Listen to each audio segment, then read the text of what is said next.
So now we'll move to the next speaker, Mr. Ananya Singhal, now who is a Chief Service People Communication and Infrastructure uh, head, in fact, and he joined Secure Meters in 2008 to help the reduction of entire energy consumption, carbon footprint. He also works with Secure's executive team and ensure the entire team remains engaged, not only with the Secure vision but with our customers. He continues to work with the team on people practice and then that are driven by our beliefs and take a pragmatic approach to policies and their implementation. As a trained architect, he designs all the facilities and is currently in charge of Secure's largest ever expansion. So, without wasting much time, I request now Mr. Ananya to take over the entire session. Yeah, please. Over to you, Mr. Hi, Ananya. I hope everyone can see me and see the presentation and hear me. Yeah, we can see Um, the presentation, please. thank you so much, all my colleagues, for the great presentations. Everyone's already said everything that needs to be said. But I, just like to emphasize one point, which Mr. Chavla talked about, and that point is that responsible business equals long-term profits. Everyone thinks somehow or the other that it is a expensive thing to do and capital expenditure is high if you try to do green buildings or green manufacturing or anything like that. The reality is that our learnings from 2008 onwards have been constantly singular. If you take long-term profits as your goal as a business, then all the responsible business work that you will do, all the green building work that you will do, will all pay off. And that is a very important factor when you're thinking about actually how this entire economic setup sits together. We already talked about the fact there are kind of four elements to sustainable buildings: energy, water, waste, and comfort and health. And I'll just quickly go through the kind of stuff that we did for our new plant in Ahmedabad. We are lucky that we've been able to have a brand new platinum rated building in Ahmedabad, and our factory in Udaipur has been retrofitted to become a platinum rated factory as well. So the first and foremost thing we need to think about is we need to challenge the status quo. This notion, that somehow the other factories, the buildings are separated from the way the operations runs in within the factories, that itself needs to change. One of the key elements that we brought into our thinking was how do we combine operational engineering with the basic ideas of how the architecture and the landscape in within the factory works. And we changed the way we thought about our factories. For example, right at the start when we were designing the factory, we thought, hey, if we have a clear span space, we'll be able to put more production lines. We're an electronic manufacturing business. We'll be able to put more production lines in place, and we'll be able to change and modify our production lines much more effectively. Now, that meant that we ended up with a structure that was 4% more expensive. At the same time, it meant that our payback period was 3 months because we were able to add a full additional production line in place. This is really where those combinations start to work through. Also, very importantly, again, Mr. Chavla very kindly spoke about this, and it's a very, very important thought. Always think of lifetime cost. Do not just think of capital cost. A lot of these things become hard to do if all you're thinking about is capital cost, whereas reality is a building, a factory is a investment for 10, 15, 20, 30, 40 years. It is not an investment which is literally just the capital cost. We move into a little bit of site planning. So this is our factory. It's a 25-acre site. It's in GIDC Sanand area. And it is a greenfield site. It was allocated to us by the Gujarat government. So we had to really understand what we could do with the particular site and how we could use it. Some very clear, simple decisions. There weren't that many trees to start with, so we had to try to find a way of retaining all the trees. We had to learn from the history of the site, and actually the site is very interesting, and we'll just talk about that in the next slide. And also we have to plan for today and for tomorrow. So is it possible for us to think about how this site might evolve and grow and actually start to put all of that knowledge into place, all of that problem solving into place. If we look at our site today, the main plant itself occupies the back end of the site and has further capacity of expansion. Then we have a canteen and recreational area. We have a huge amount of space which is being devoted to greening. The factory is brand new. We started it in 20, officially launched the factory itself in 2018, 2019. So the greening process is still continuing. But very importantly, we had to create a lake, a 3 acre lake on our site. And when I proposed the 3 acre lake, there was a whole bunch of incredulity. How can you have a 3 acre lake? How can you put so much space away for the lake? Then the first monsoons came around, everyone understood what the heck this thing was for. And we created a journey which separated our human traffic from our material traffic. So material traffic happens through a completely different gate, human traffic happens through a completely different gate. The whole area was designed to allow for human traffic to be comfortably managed, to be safely managed, and for the material traffic to take place in an efficient and effective fashion. So if I look at the history of our site, so these are old Google Earth images. One of the fantastic things about Google Earth, it gives you history. And if you look at the 2009 image, you see that the area that is our site was actually a very large stream slash lake, which connected up to the larger lake to the north of us. And therefore, this was the area where naturally all the water from GIDC Sanand would come and rest. When we spoke to GIDC about it, they said, no, no, don't worry, we've created this canal, and they had created this canal, which diverts all the water away. But nonetheless, we saw that there was regularly water logging in this area around the village, and there was so much water logging that actually rice paddies had been created. And even our site used to be a rice paddy field when we took it over. So it became very clear to us that actually, we have to be able to manage all of this water, and we have to manage a lot of the surface runoff that might be coming from areas which are just even outside of our site. And therefore, the idea of the 3 acre lake turned up. We look at the design process. We as an architectural team focus a lot on model making, a lot on understanding actually how the whole building setup works together, and how we can, using modeling and using kind of three-dimensional tools, how we can make very effective use of all of the resources. For example, all the cutoffs that we have of the metal parts were then reused as light fittings or as benches or so on and so forth through the whole building. Right. So when it comes to our thoughts in terms of the whole architectural piece, we knew we needed to reduce the energy use and carbon waste. We needed to reduce water waste. We need to reduce physical waste. We needed to promote good labor practices. One of the things that we did, for example, was wrote into the contract with our contractor, the building contractor, that we need to see 6 women welders and 12 women masons come out as a result of this project. We're so used to seeing women just being the laborers who are carrying the material, the heavy material on site, but we made sure that that was written into the contract, and we did end up with women actually leading entire building teams.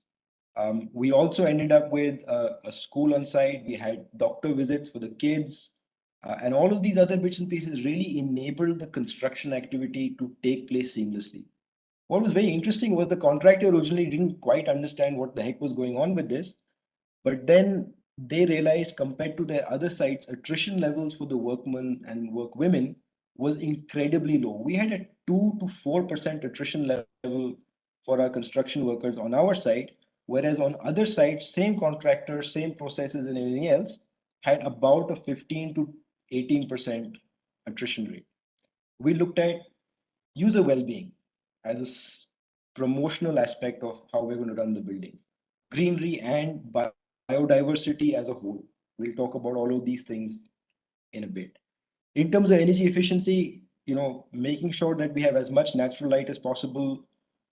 Natural light has the tangible benefit of reducing energy consumption for lighting during the day, which is our main manufacturing period. but it also has a very much intangible benefit in terms of comfort of human beings who are working in within the building. About 30% of our energy requirement is provided by the solar PV that is on site. And we will actually be growing that solar PV to equal 100% of our needs in within this financial year.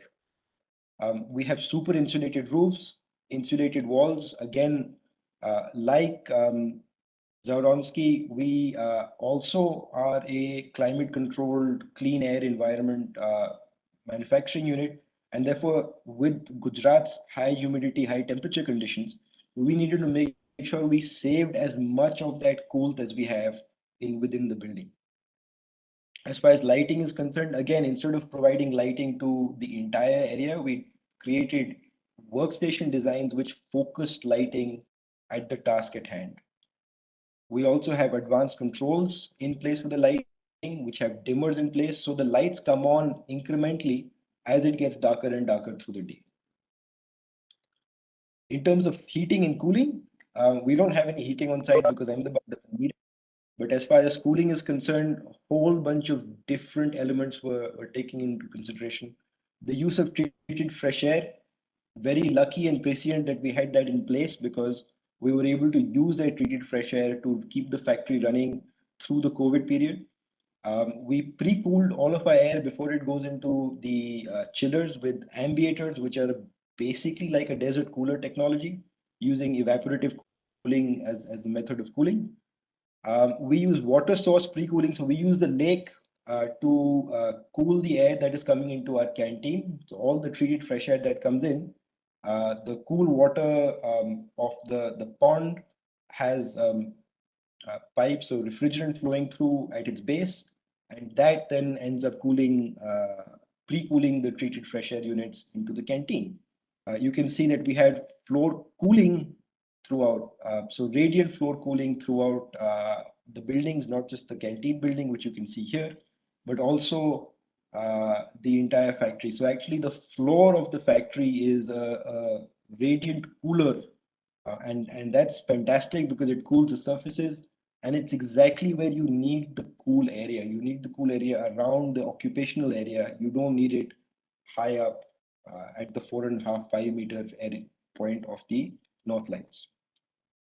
The other really big innovation that we did, our electronic technology requires incredibly constrained cooling and temperature requirements. It needs to be 26 degrees plus minus 1 degree constantly through the whole production line.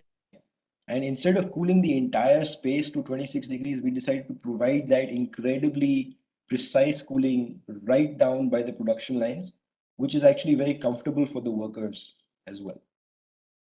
In terms of water efficiency, we've already talked about the rainwater harvesting. In fact, our 3-acre pond naturally floods every monsoon to create a 12.5-acre soakaway for providing all of that water back in. You can see that for rainwater harvesting, we actually have rainwater filters and so on and so forth. We are dealing with surface runoff, which is far larger than the runoff that's within our factory because water comes in naturally to our site. In terms of water efficient systems, low flow technology, the entire canteen was designed to be cleaned with using 20% of the water that we are using in within our existing Udaipur plant. So the whole way that entire area is designed, alongside with, so for example, curved junctions between the wall and the floor, actually enabled all of that to take place. We have groundwater irrigation. So while we do have an STP, we also actually have an innovative natural um, water groundwater cleaning system, which results in water which uh, effectively zero energy cleaning, and then that gets dispersed into the ground using these um, kind of breathable pipes, as it were. When we look at material efficiencies, most of our material was sourced from 300 kilometers of the site. We worked really, really hard to track every single supply. We used all the offcuts, try to prevent waste generation as much as we could possibly do. Recyclable materials used throughout the project. All of the timber was Forest Stewardship Council certified. We've already talked about the large clean span spaces. What's very interesting about that is actually the amount of concrete we saved as a result of not requiring the foundations for the pillars. That was a huge amount because in Sanand, this is a flood prone area. So all the factories need to be raised up by 3 meters.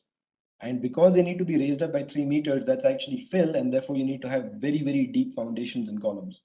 So as a result, actually a huge amount of saving came out of our decision just to go clay span.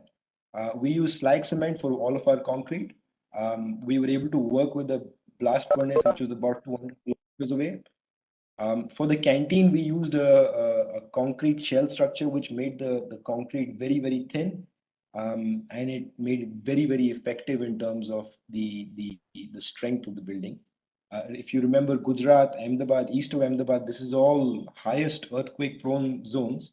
And therefore, we had to work specially hard to make sure all of that kind of really worked well.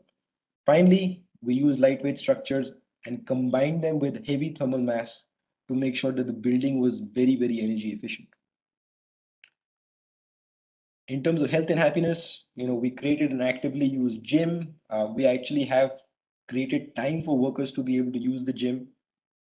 We have, being a large factory, there is a on-site doctor, there's medical facilities, all of that kind of stuff.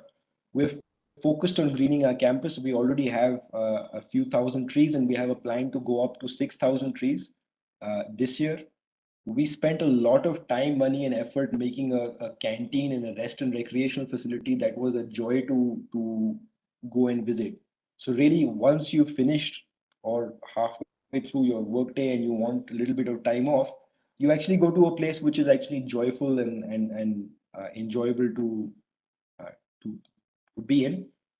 Finally, we have a lot of activity in terms of creating, celebrating our culture, growing together, using the factory and the building environment as a canvas itself. So, to sum it all up, we've saved a lot of money. We continue to save that money on a regular basis. Um, we have put a whole bunch of plants in place, a whole bunch of trees in place, and we continue to do that. We're creating a biodiverse environment. The number of different kinds of birds and animals that come to our site is just remarkable. Because we have fruiting trees and we have native plants and we have tailor birds nesting in our factory. In terms of water saving, a huge amount of work done to save water, both by using all of the wastewater that we come, cleaning it up in an effective, energy efficient fashion, and then putting it back into the garden, as well as the rainwater harvesting that we do on a regular basis, not just for us, but for surrounding factories as well. And that's really what resulted in the platinum site that we have today. Very, very thankful to all the consultants who work with us through very, very challenging times. One of the things that actually happened was that the canteen building during COVID period also became a temporary residential area for our workers. We were able to convert that entire area to have about 300 people living on site, and that allowed the factory to carry on operating um, during the initial phase post lockdown in 2020. And that itself was a remarkable achievement. So the team is fantastic. I get to present it, but actually it's the team's work that's done all of this. I would really recommend to everyone listening, please, please, please, do not think of the green agenda. Do not think of low carbon. Do not think of net zero as a cost. In the medium to long term, all of it is a direct bottom line benefit to the business. Thank you so much. Thank you, Mr. Singhal. So now it's the time for Q&A session. In fact, we are running short of time. So very quick, two questions we have from participants. So first question to Jansky team, Mr. Arvind. So the question is, has Jansky replaced process equipment to achieve green certification during recertification process? So would you like to add anything from your side, Mr. Arvind, for this? Repeat the question. I couldn't. Has Jaronsky replaced process equipment to achieve green certification during recertification process? No, we have not replaced any process equipment. It is the same equipment using earlier. Okay. Um, Nice. so on my side, secure side, when we shifted to the new plant, we did look very closely at the processes, and we did change a whole bunch of process equipment and whole bunch of processes between the Udaipur factory, which was older, and the Sanand factory. And now, when we're going for new process equipment for the Udaipur factory, we're learning from our Sanand work and changing the factory processes in Udaipur. So that constant, we're now lucky that we have the ability to constantly learn from each other during the capital investment cycles and make sure that we are getting more and more efficient as time goes by. Thank you. So we have another question from a participant. How the it's for secure meter only, like to you, Mr. Singhal. So how the HVAC load was reduced in conditioned area? I see there was the coil used. Can you explain about that? Correct. So we did three or four things. Number one, we used the height of the building to create a stack effect. So you ended up with warmer air on top and cooler air at the bottom. We created a cooler ground floor. We pre-cooled the air using the ambienter. So actually the chillers were getting a little bit cooler air. So while the outside temperatures might be 45, 46, the air that was coming into the chillers was around the 32, 33 mark. And therefore the delta T for the chillers was a much lower. And then we provided the cool air right at the workstations. So you'd have seen in the pictures that there were those air sock tubes that were running right just above the workstations. So what that creates is it creates a stratification of the air and make sure that all of our air delivery or as much of our air delivery as possible is happening directly where it is required. And it was kind of it was a combination of these three or four steps which resulted in that efficiency for us. Fine. Yeah. Thank you, Mr. Singhal. So there's no more questions. So if any participants has any question, they can directly reach out to CII team. Like we have an email ID and phone numbers available in the site. So with this, I think we can conclude the session here.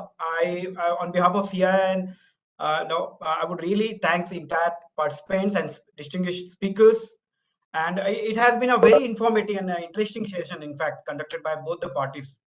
In fact, all the speakers, in fact, and it's not nothing only for the environment, but it's really helping us in terms of cost saving also somewhere, and of course to be more competitive in this particular environment where really everybody is looking to be cost as well as other aspect very competitive, right? So with this green manufacturing factory activity, of course, it's going to help us to become more competitive and to prepare ourselves for the future based on the industrial 5.0. Yep. So here I can conclude the session. Thank you, everyone.